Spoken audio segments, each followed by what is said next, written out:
On today's show, Justin Moss visits a new water conservation demonstration garden at the OSU-Oklahoma City campus. Kim visits with Paul Redman, an OSU alumnus who is now the executive director of Longwood Gardens in Pennsylvania. Barbara Brown prepares tuna and apple salad. And Justin is back at OSU-OKC to explore smart irrigation systems.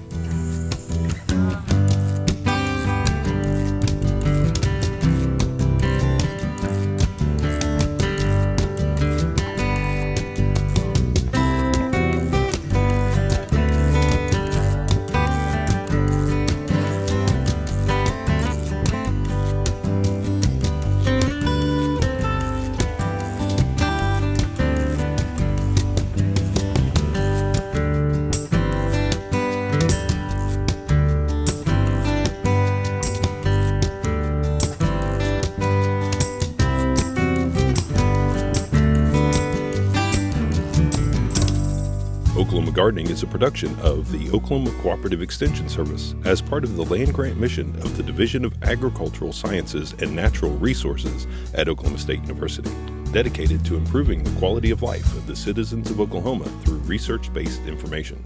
Underwriting assistance is provided by TLC, Oklahoma's leading garden center, Southwood Landscape and Nursery, Tulsa's source for great gardens, and the Oklahoma Department of Agriculture, Food, and Forestry, helping to keep Oklahoma green and growing.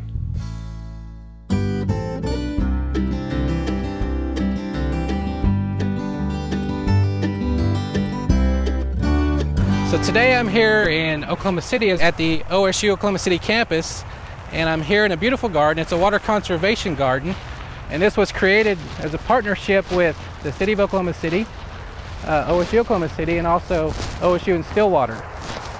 And so what we have here is an example of a water conserving landscape, and basically we're going to go through the 7 principles of xeriscaping, or for water conservation around your home. So this demonstration garden is here for anybody to come look at, anybody in Oklahoma City or the state for that matter, and see an example of different plants, different turf grasses, and different irrigation practices you can use in your own home. So the 7 principles are pretty important. We have signs throughout the garden so that we can basically you can walk through and see them for yourself. And then we also have a lot of resources that we'll show you here in a minute that you can download. The neat thing about this water conservation garden is it was completely put together as a cooperation with the City of Oklahoma City Water Utilities Trust, and OSU Oklahoma City and OSU Stillwater.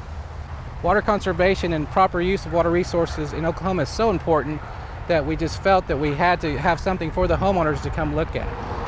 So I'd like to show you and tell you about some of our resources that we created with this partnership, and we have some great publications that you can download. They're freely available. We also have color publications that Mallory has for us right here, with lots of nice pictures. It shows pictures of the different plant materials out here, things that you can buy in the state that are all water conserving plant materials. So Mallory, tell them how they can get that information. Sure, so we have a drought tolerant plant selections guide, and we have photos and comments on different types of plants that are appropriate for Oklahoma landscapes. And these are all available on osufacts.okstate.edu. And they're also available on the Squeeze Every Drop website, and also on the osuthinkwater.okstate.edu website. So Mallory, the squeezeeverydrop.com, that's something the city created just for utilities customers, but also for all people in central Oklahoma. And of course, people across the state can access our website as well.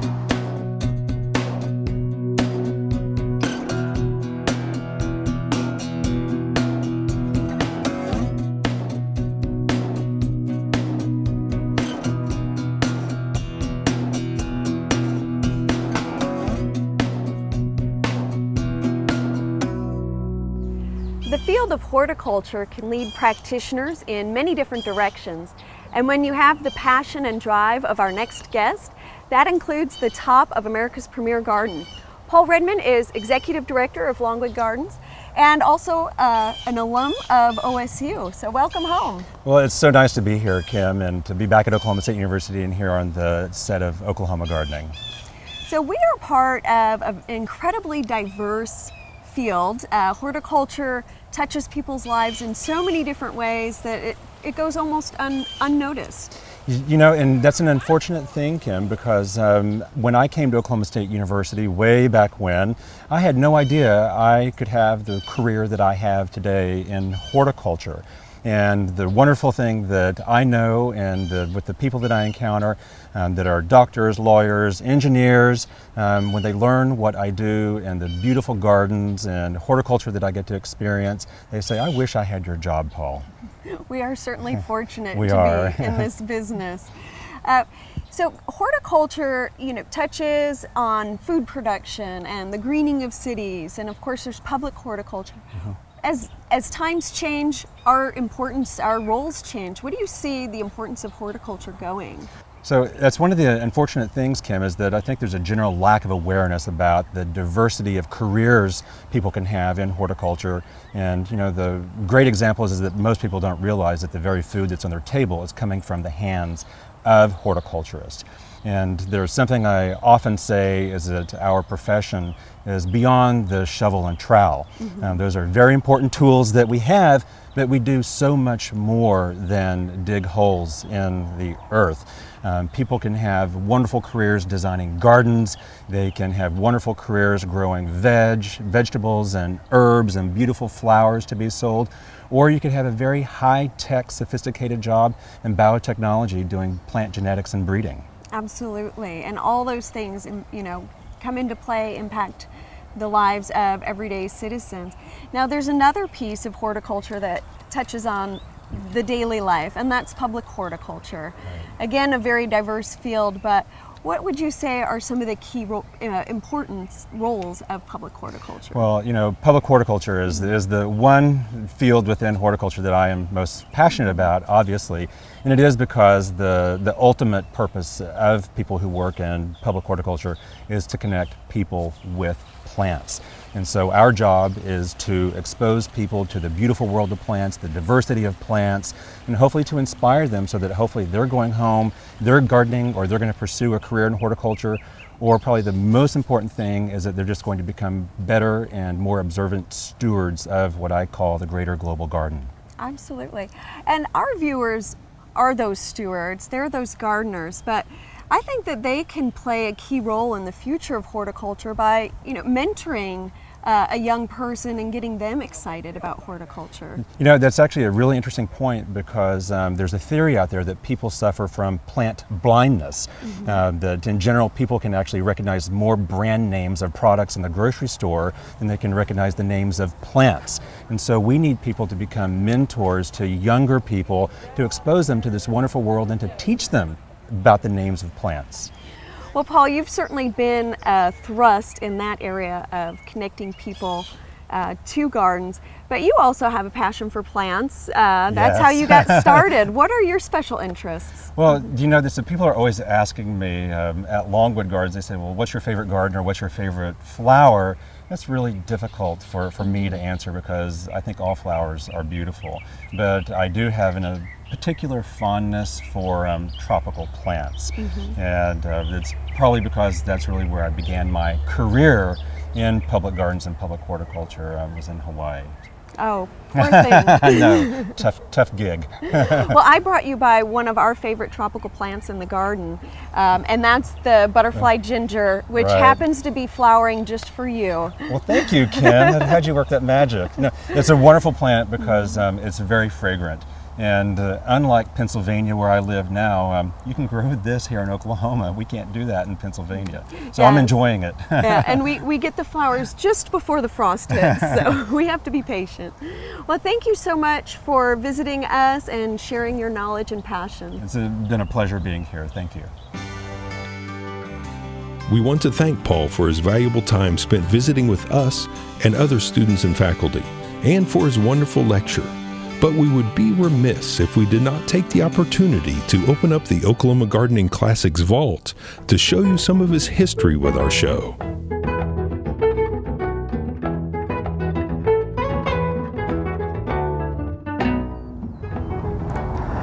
We're just south of our studio gardens at some of our research plots, and joining me is Mr. Paul Redman. Hi, Paul. Hi. Paul is a graduate research assistant here at OSU, and Paul is doing some very interesting research on post-harvest. Now, Paul, first of all, before we get into your research, you have an interesting background as far as some of your horticulture training. You're a graduate of OSU, is that right? Right. Now, tell me about kind of what happened with one of your internships. The summer of 1990, I applied for an internship at the National Tropical Botanical Garden on the island of Kauai in Hawaii, and I was selected for their summer internship program for 10 weeks, and I ended up spending 3 months there instead of the 10 weeks, where I worked at the botanical garden and had the opportunity to be exposed to every area of public horticulture that was within the botanical garden. So it gave me really good experience with working with the public, and I'm learning the importance of public education with the botanical garden. Well, great. Now, they liked you so well that within a year after that, they recruited you back and hired you permanently. Is that right? That's correct. I was there for the summer of '90, and I graduated from OSU in December of '90, and I returned back to Kauai in January of 1991 to be a full-time employee there. Great. Now, you had some interesting experiences while you were there. Didn't you kind of like live through a hurricane? Yes, I did. On September 11th last year, 1992, Hurricane Iniki struck the island, and it was a grade 4 out of 5 grades of a hurricane, and it was a real experience. It devastated the garden as well as the island. Now, Paul, you have some pictures to show us some of that devastation. What would we be seeing in these pictures? You'll be seeing before and after shots of the botanical garden. The pictures show some very vivid things that happened to the garden, what it looked like before the hurricane, just how beautiful it was, and the incredible facilities that were there, and then it just shows the magnitude of the hurricane that hit and just the level of destruction it did to it. Now, I guess they're starting to get back on track, and with a garden like that, it's a long process. It is a very long process, because a botanical garden like that, some of the plants they have are one-of-a-kind plants, because they have field botanists that go out into the field, and some of these plants are very, very rare, and they may be the only ones left. And so if you lose a plant like that, like they did, you can't replace it. Right. And so, well, we appreciate you sharing that story with us. You're That's welcome. very interesting that you've had that experience. And I guess you could kind of say, Paul, we recruited you back. Now you're a graduate student. And tell me about your research that's going on here. I'm working in the field of post-harvest physiology specifically, and I'm working with the introduction of new cut flowers into the market. And post-harvest physiology is the field where I am studying to determine the maximum vase life of these cut flowers, and these are fresh cut flowers. And as well if they can handle the normal handling procedures that a cut flower goes through, all the way from harvesting to shipping to actual retail sale. Now, you're involved with Dr. Doe, who we've talked with previously, Yes. and you're kind of maintaining some of the plots that we've seen Right. too. But you're taking a little bit different direction. You're working with what some of us would think of more as shrubbery or woody ornamentals, and you're holding one. Tell me about some of the various ones you're cutting, just to, some of the examples maybe. Okay, the one I'm holding here is butterfly bush, or it's also called summer lilac. And with this particular experiment we're working with over here, we're determining what pruning treatment or hedging treatment will provide the longest stems with fewer lateral shoots, so that we could get the longest stem for a cut flower. Okay. Now, name some other things that you're working with as far as shrubs. I find that very interesting, some of the variations. Okay, we are working with Weigela here as well. We're working with corkscrew willow. We're working with pussy willow as well, forsythia, flowering almond, and a number of others. Right. Now, some of those don't really have flowering characteristics. I mean, you're looking at a little bit different alternative for year-round production, is that right? Right. We're interested in these shrubs as cut flowers, not necessarily for ornamental use in the lawn. In the lawn, you want to keep a shrub compact and uniform. We don't want that. We want a shrub to have as long stems as possible. And so we are concerned with having the variety of such as the corkscrew and the pussy willow and even the butterfly bush here, so we could have year-round harvest off of these shrubs. So obviously your practices, and a lot of it is experimental to see how severe you can prune them various times of year, those types of things, which we would never want to do in the landscape. Exactly. Okay. Now, harvesting some of them during the winter too, I mean, there's really not any foliage, so you're looking at some interesting characters. Such as the corkscrew willow. We harvest that. You can harvest it as early as December and go through January if you would like, or February in harvesting it. That's for the stem. Right. Well, Paul, it sounds very interesting. Definitely a variation of what we're used to, and I think it's going to provide some good information for people who are interested in growing cut flowers. So we appreciate you joining us, and thanks for sharing about your experiences in Hawaii too. Thank you. Appreciate it.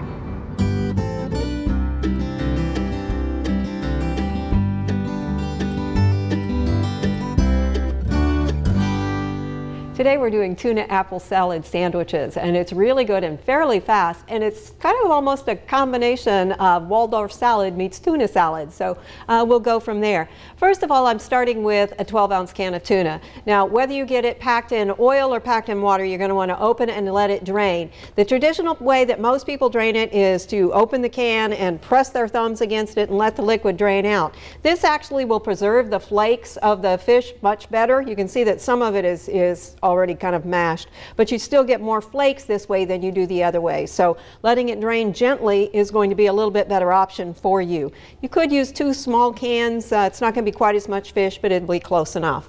Also for that you need an apple. I'm going to start with one that's got a red peel, and I'm leaving the peel on it because I want the color there. If you want to do a Granny Smith, whatever kind of apple you have, go ahead and just chop it up fairly coarsely, leave the peel on it so it looks pretty, and you're ready to go.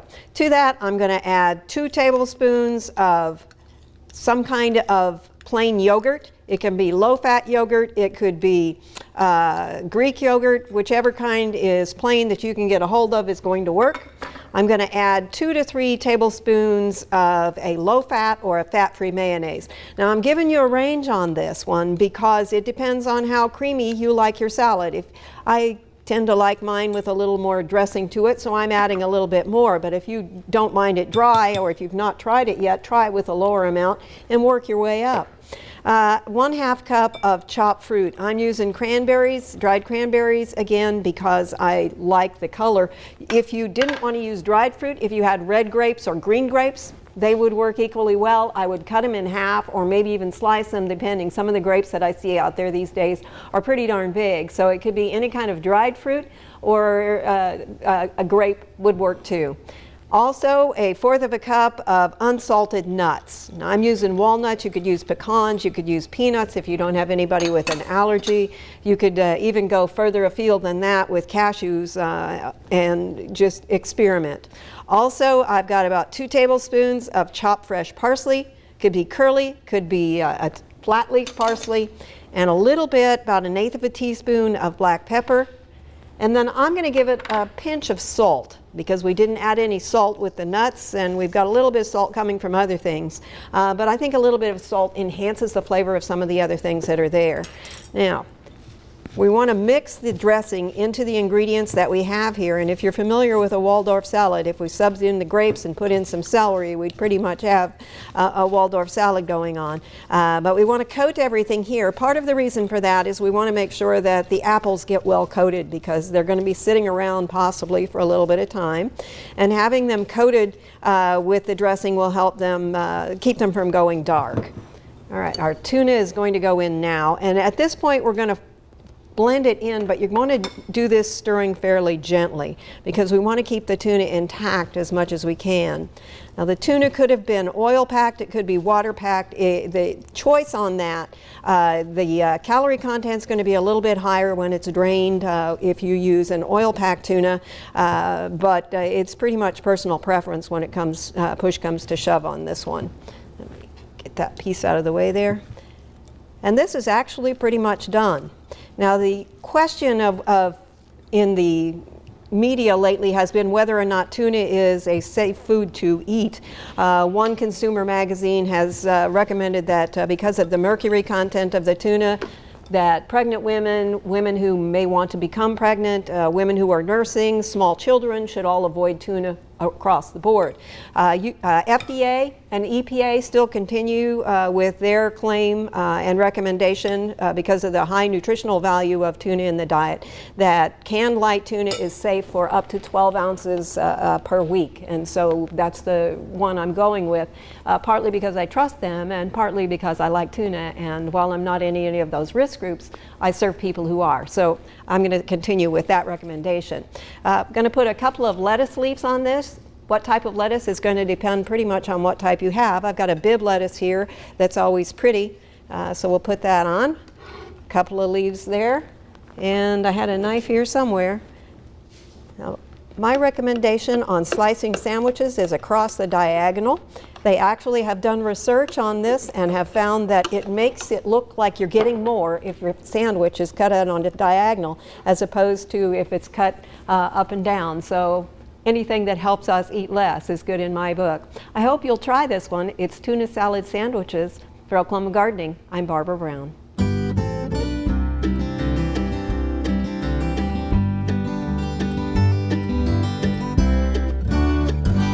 So we're here at OSU Oklahoma City at the campus at our water conservation demonstration garden. And here we have an example so homeowners can see different types of irrigation controllers. We have some from several companies.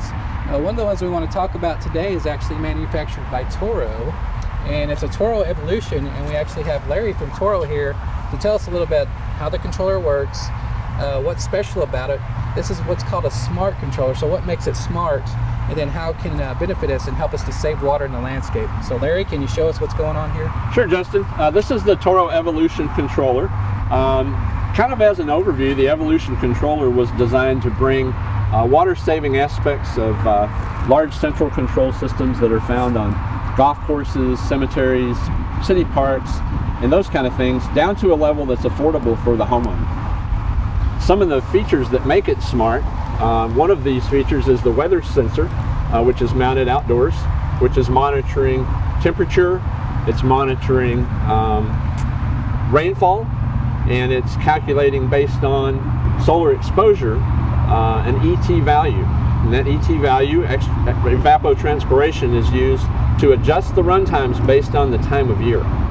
So we set the controller for the hottest time of the year, and then the sensor adjusts it up or down based on a comparison of current conditions to summertime normals. So that helps us to basically just irrigate only when it's needed, and with that ET or evapotranspiration, just to give back what the plant needs. Is that correct? That's right. That's right. And in case of a rain event, it will shut down the controller and wait until it dries out. So what if we just maybe want to look at how wet is the soil? You know, is there a way to do that too? Well, one of the unique features of the Evolution controller is this wireless soil moisture sensor. It can use up to 3 of these sensors, 1 per schedule. But what this allows us to do is actually look in the root zone of the plant and determine if there's adequate moisture there for the plant. It interrupts the irrigation cycle until that moisture drops down to a level of about 50% of what we call field capacity. So these are pretty easy to install. You put some batteries in here, you tell the controller that it has the sensor, and then we're just going to take it out here in the turf and put it in the soil. So there's no wires or anything on that, it's just wirelessly communicating with your controller out. That's put correct. It anywhere you want. It's right? Completely wireless, up to about 500 feet away from the controller. Okay. So, and the ability to use 3 of these is important because you have different needs throughout the lawn. So you may have turf areas, landscape areas, or even pots with plants in those that dry out at different rates. So having multiple sensors really helps us identify the soil moisture in each of those areas and adjust the controller accordingly. And they're fairly easy to install. You can just take these out to your lawn, make sure the probes are down, and press it in. Within about 15 minutes, the sensor will calibrate to 100%, and from that point on, it will wait until 50% is reduced out of the soil moisture before it allows the controller to water again. So is there any need to use one of these over the other, or can you use both together? Or? You can use both together, although with the soil moisture sensors, if you have the ability to set your controller up for just normal irrigation cycles to water every day or every other day, the sensor is simply going to interrupt those cycles for each schedule. So even if like here in Oklahoma City or across the state we're on some sort of watering restrictions where we can only water every other day, get your controller set up, put the soil moisture sensor in, and it doesn't have to water every other day. Maybe it waters every fourth day or something like that, depending on what the plant needs. So that's exactly right. And by area, because we can use 3 of these, we can actually adjust the run times and allow irrigation only in the areas that need it. So your turf may water every 5th day, your beds might water every 7th day, and your pots might water every day. And saving water and saving money at home. That's the goal. All right. Thank you, Larry. Thanks, Justin.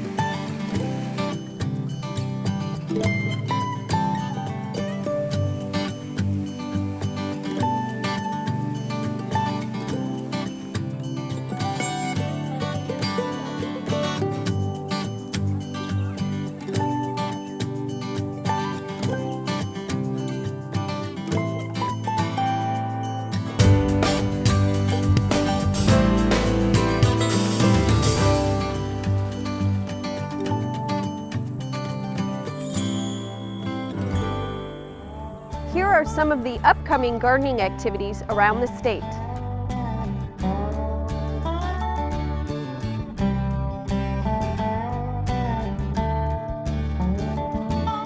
Next week, Kim gets us ready for fall planting.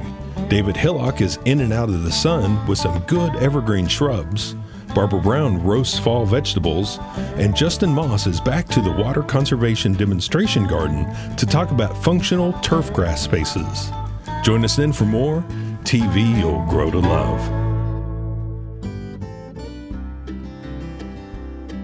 For additional information, show notes, plant lists, recipes, and fact sheets, visit our website or contact your local Oklahoma Cooperative Extension Service office. Segments from this episode, along with hundreds more from previous episodes, are available on our YouTube channel, youtube.com/Oklahoma Gardening.